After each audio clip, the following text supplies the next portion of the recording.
Welcome to the Explainer. Today, we're plugging right into the news cycle for a special report we're calling Battery Daily. So here's what we've got on the docket. We're going to see how the humble battery was right at the heart of today's biggest stories.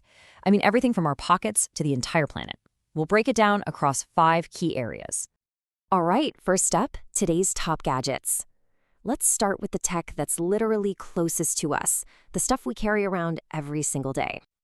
So the big story today in personal tech, it's a classic showdown. On one side, you've got the heavyweight champ, the iPhone 17 Pro Max, being held as the king of battery life, again. But then on the other side, you've got this challenger, Motorola, coming in with an ultra-slim phone that somehow doesn't sacrifice power. I mean, this really gets to the heart of the big challenge for engineers, right? How do you cram more and more juice into a device that you still want to, actually fit in your pocket? And look, it's not just about phones. This battle for all-day or even multi-day power is happening across the whole gadget landscape. You've got watches, you've got foldables, pretty much everything. And why? Well, think about it. All these amazing new features like on-device AI and those super smooth screens, they're hungry for power. So what we're really seeing is a full-on battery arms race. The message from the industry, it's pretty clear. They want to make battery anxiety a thing of the past. Okay, and a quick little housekeeping note here. You might have seen the word battery in some other, let's say, less technical headlines today. Just so we're all on the same page, we are talking about the kind that powers your phone, not the kind that involves celebrities and lawyers. All right, moving on. Okay, let's zoom out a bit. We're moving from the tech in our pockets to the tech in our driveways.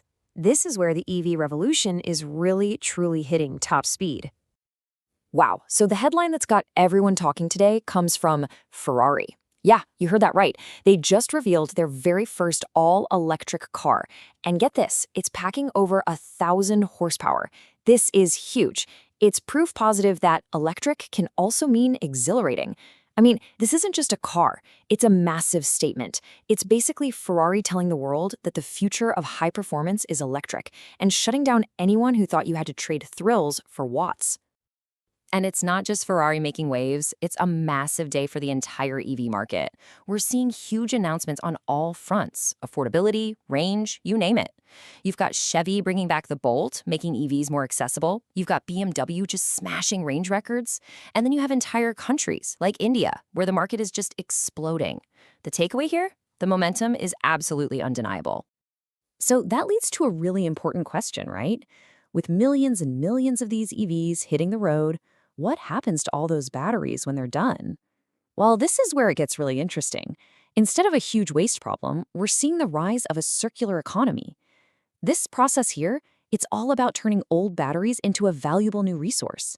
And it's innovators in China who are really leading the charge on this, getting back over 95% of the good stuff.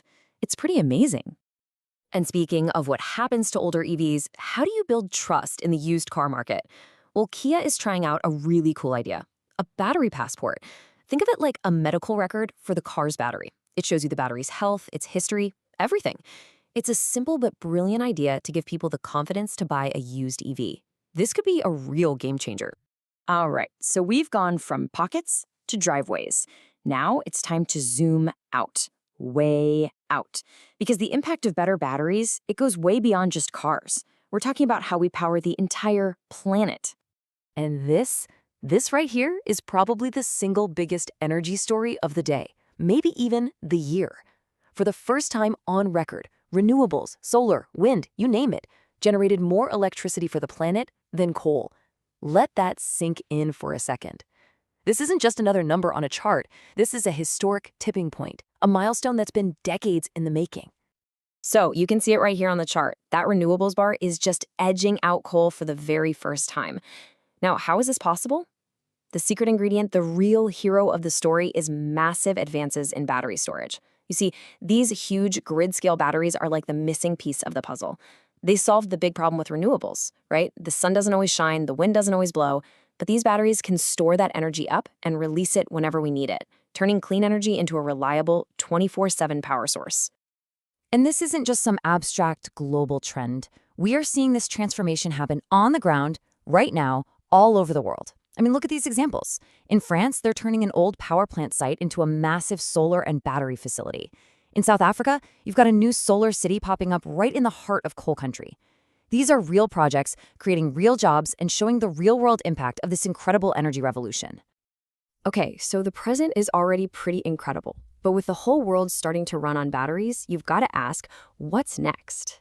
For that, we've got to peek inside the lab and see what the future holds. All right, so there was a ton of buzz today about a rumor that sounded almost too good to be true.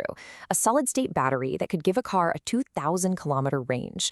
Now, solid-state, that's kind of the holy grail of battery tech. It means getting rid of the liquid inside current batteries, which could make them way safer, lighter, and more powerful. But before everyone got too excited, the biggest player in the game, KATL, came out and basically said, nope, not happening. It's a perfect example of that thin line between incredible hype and what's actually possible right now. But that doesn't mean real progress isn't happening. Check this out.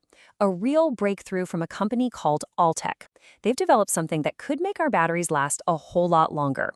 Now, the report uses this technical term, capacity retention. So what on earth does that actually mean for you and me? Okay, so think of it like this. Capacity retention is basically a score for how well a battery ages. You know how your phone battery doesn't seem to hold a charge as well after a couple of years? That's degradation. Every single time you charge it and use it, it wears out just a tiny, tiny bit. So a really high score here, like the one Alltech got, means the battery just ages much, much more slowly. It stays stronger for longer, which means you get more use out of your devices for years to come. All right, for our last section, we're going to connect all these dots.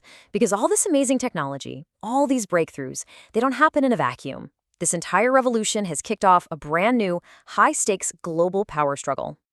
And that brings us to the big geopolitical chessboard. Here's the deal. Today, China, which is by far the world's biggest supplier of something called rare earth minerals, made a really big move. They've decided to tighten their control over exports of this stuff. And why does that matter? Because those minerals are the absolutely essential ingredients for just about every single battery and advanced tech we've talked about today. This one move, it's sending massive ripples all across the globe. What it does is shine a giant spotlight on a huge potential problem. Our entire clean energy future, all these gadgets and EVs, they depend on materials that are mostly controlled by just one country. And we're not talking about obscure stuff here. These are the critical metals that make everything from your smartphone to an EV motor actually work.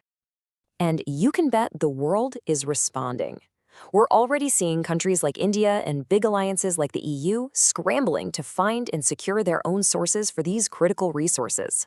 Make no mistake, this isn't just about trade deals anymore. This is a full-blown strategic race to build independent supply chains for the 21st century.